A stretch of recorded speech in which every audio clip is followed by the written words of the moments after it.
අයිබෝවන් යාළුවනේ. අද ඉතින් මට හරිම සතුටුයි. අපේ විභාගය ඉවර වෙලා අපි ආවා අපේ අම්මලාගේ ගම. බලන්නකො ලස්සන.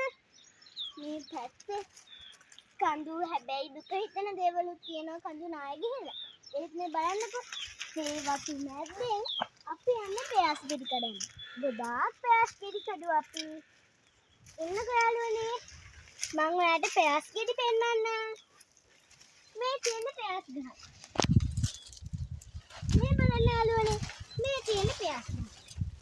බලමු අර අතන උඩ ගෙඩියක් තිබ්බා කිව්වා.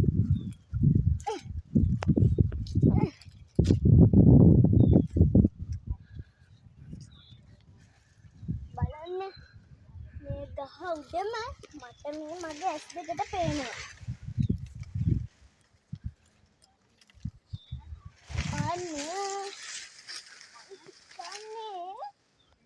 මං ඉස්සේ ආර තියන්නේ මෙන්න මෙතන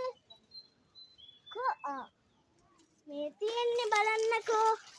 මේ බලන්න පෑස් ගෙඩිය කොහමද කාලා බලමුද? අම්බෝ බෑ පොත්ත නා රසනේ. පොත්ත අයින් කරලා තමයි මේවා කන්නේ. බලන්නකෝ යාළුවනේ මේ අපේ පෑස් ගෙඩිය.